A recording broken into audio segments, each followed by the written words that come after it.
Assalamualaikum warahmatullahi wabarakatuh. Halo teman-teman semuanya, balik lagi bersama saya Aprilianti dengan nomor NIM 4202005084, kelas AKP 3C, Prodi Akuntansi Keuangan Perusahaan, mahasiswi Politeknik Negeri Sambas. Video ini dibuat sebagaimana untuk memenuhi tugas, yaitu mata kuliah pengantar perpajakan 2 sebagai tugas ulangan tengah semester. Sedangkan materi yang akan saya bahas di video kali ini yaitu tentang PPh pasal 3. Selamat menyaksikan ya. Yang pertama ada pengertian. Sebelumnya, apa sih itu PPh pasal 3? PPh pasal 23 atau pajak penghasilan pasal 23 adalah pajak yang dikenakan pada penghasilan atas modal, penyerahan jasa, atau hadiah dan penghargaan selain yang telah dipotong PPh pasal 21. Umumnya, penghasilan jenis ini terjadi saat adanya transaksi antara pihak yang menerima penghasilan, yaitu penjual atau pemberi jasa dan pemberi penghasilan, di mana pihak pemberi penghasilan ini merupakan pembeli atau penerima jasa akan memotong dan melaporkan PPh pasal 23 tersebut kepada kantor pajak.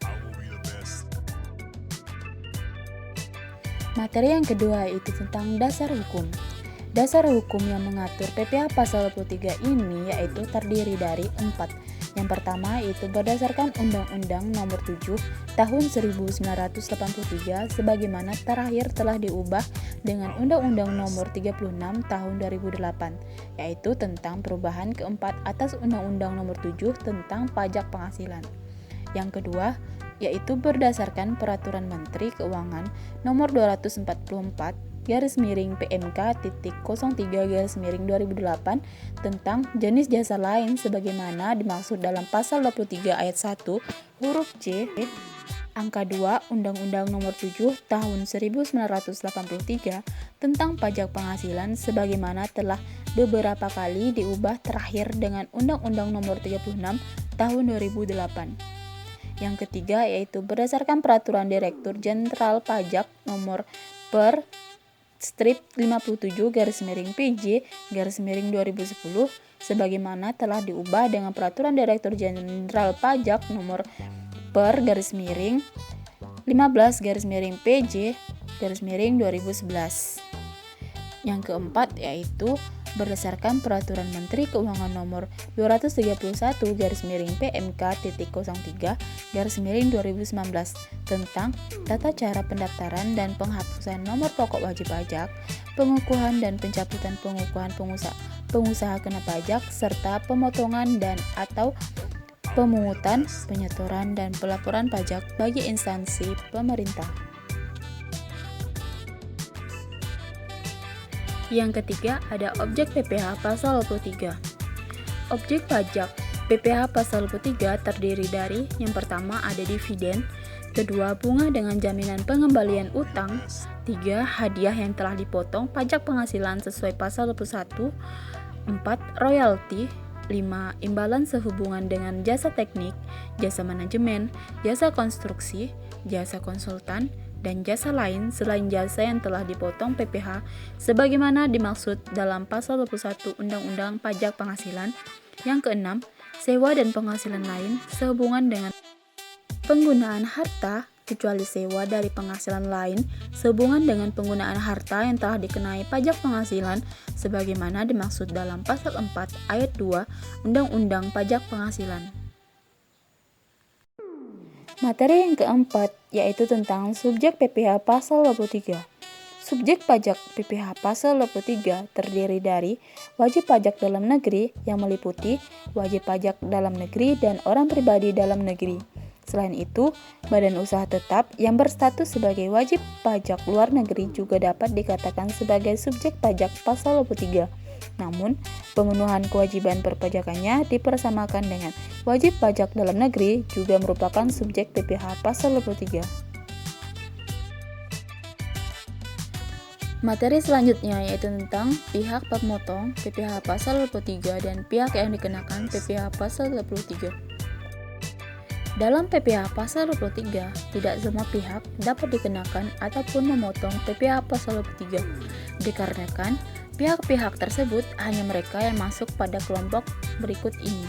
Yang pertama, pihak pemotong PPh Pasal 23 yang terdiri dari 1. Badan pemerintah, 2. Subjek pajak badan dalam negeri, ketiga, penyelenggara kegiatan, keempat, bentuk usaha tetap atau BUT, yang kelima, perwakilan perusahaan luar negeri lainnya, yang keenam, wajib pajak orang pribadi dalam negeri tertentu yang ditunjuk Direktur Jenderal Pajak. Sedangkan pihak lainnya yang kedua yaitu penerima penghasilan yang dipotong berdasarkan PPh Pasal 23. Yang pertama ada wajib pajak dalam negeri dan yang kedua yaitu bentuk usaha tetap atau BUT.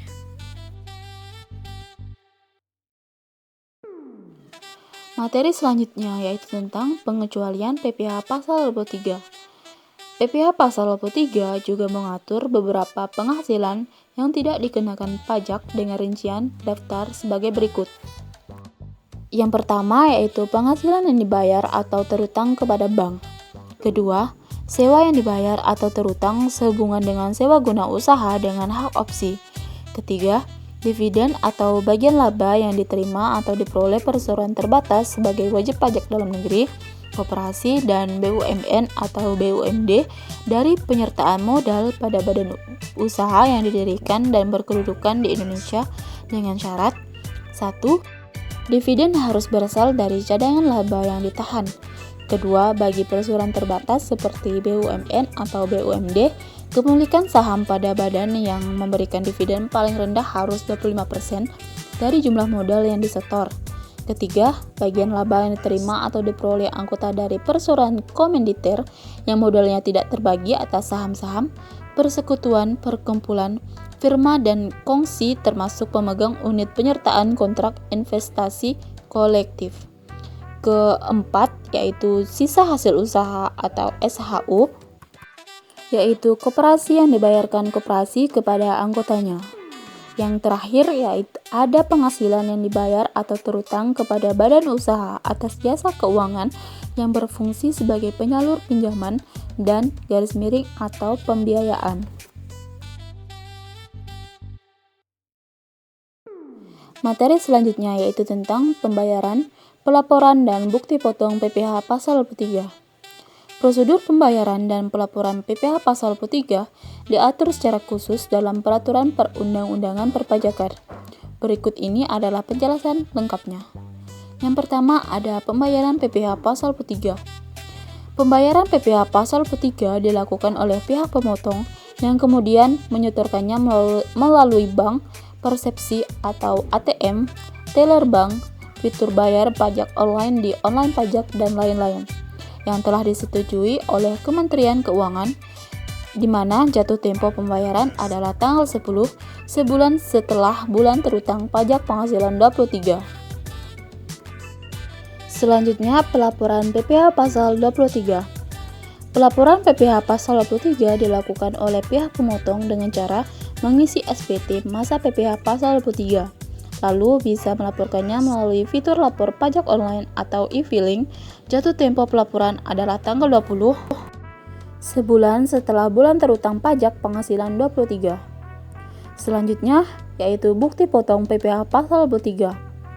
Bukti potong PPh Pasal 23 sebagai tanda bahwa PPh Pasal 23 telah dipotong, di mana pihak pemotong harus memberikan bukti potong yaitu rangkap ke-1 yang sudah dilengkapi kepada pihak yang dikenakan pajak tersebut dan bukti potong yaitu rangkap kedua pada saat melakukan e-filing pajak PPh Pasal 23 jika dilakukan secara online. Materi selanjutnya yaitu tentang tarif PPh Pasal 23. Tarif PPh Pasal 23 dikenakan atas nilai dasar pengenaan pajak atau DPP atau jumlah bruto dari penghasilan. Ada dua jenis tarif yang dikenakan pada penghasilan yaitu tarif sebesar 15% dan 2%, di mana tarif ini tergantung dari objek PPh Pasal 23 tersebut. Berikut ini adalah daftar tarif dan objek PPh Pasal 23. Dikenakan tarif 15% dari jumlah bruto atas yang pertama, dividen, yaitu kecuali pembagian dividen kepada orang pribadi dikenakan final, bunga dan royalti. Kedua, atas hadiah dan penghargaan, yaitu selain yang telah dipotong PPh pasal 21. Selanjutnya dikenakan tarif sebesar 2% dari jumlah bruto atas sewa dan penghasilan lain yang berkaitan dengan penggunaan harta kecuali sewa tanah dan atau bangunan. Selanjutnya akan dikenakan tarif sebesar 2% dari jumlah bruto atas imbalan jasa teknik, jasa manajemen, jasa konstruksi, dan jasa konsultan.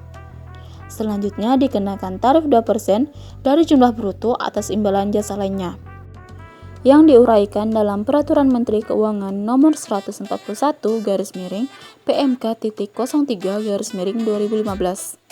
Sedangkan bagi wajib pajak yang tidak ber-NPWP akan dipotong sebesar 100% lebih tinggi dari tarif PPh pasal 23. Sedangkan yang dimaksud dengan jumlah bruto adalah seluruh jumlah penghasilan yang dibayarkan, disediakan untuk dibayarkan, atau telah jatuh tempo pembayaran oleh badan pemerintah, subjek pajak dalam negeri, penyelenggaraan kegiatan, bentuk usaha tetap, atau perwakilan perusahaan luar negeri lainnya kepada wajib pajak dalam negeri, atau bentuk usaha tetap yang tidak termasuk sebagai berikut. Yang pertama, pembayaran gaji, upah, honorium, tunjangan dan pembayaran lain sebagai imbalan sehubungan dengan pekerjaan yang dibayarkan oleh wajib pajak penyedia tenaga kerja kepada tenaga kerja yang melakukan pekerjaan berdasarkan kontrak dengan pengguna jasa. Yang kedua, pembayaran atas pengadaan atau pembelian barang atau material dibuktikan dengan faktur pembelian. Yang ketiga, pembayaran kepada pihak kedua yaitu sebagai perantara untuk selanjutnya dibayarkan kepada pihak ketiga, di mana pembayaran ini dibuktikan dengan faktor tagihan pihak ketiga disertai dengan perjanjian tertulis. Yang keempat, pembayaran penggantian biaya atau reimbursement, yaitu penggantian pembayaran sebesar jumlah yang nyata-nyata telah dibayarkan oleh pihak kedua kepada pihak ketiga, di mana dibuktikan dengan faktor tagihan atau bukti pembayaran yang telah dibayarkan kepada pihak ketiga.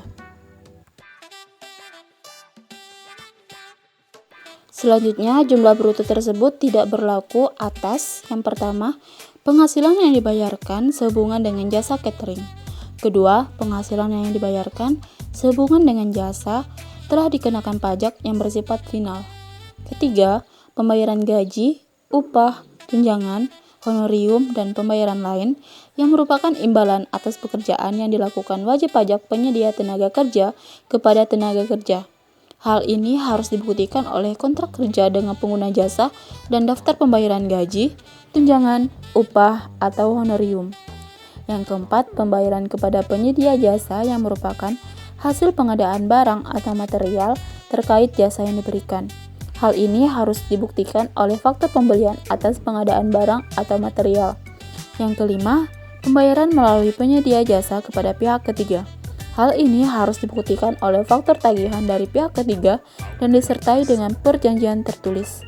Dan yang terakhir, pembayaran kepada penyedia jasa yang berupa penggantian atau reimbursement ini berlaku untuk biaya yang telah dibayarkan oleh penyedia jasa kepada pihak ketiga, di mana hal ini harus dibuktikan oleh faktor tagihan dan bukti pembayaran.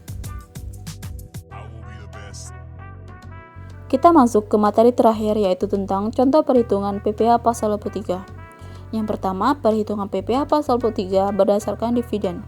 Contoh soalnya adalah pada tanggal 10 Maret 2019, PT Sentosa mengumumkan akan membagikan dividen melalui rapat umum pemegang saham atau RUPS dan melakukan pembayaran dividen tunai kepada PT Abadi sebesar Rp30 juta yang melakukan penyertaan modal sebesar 15%.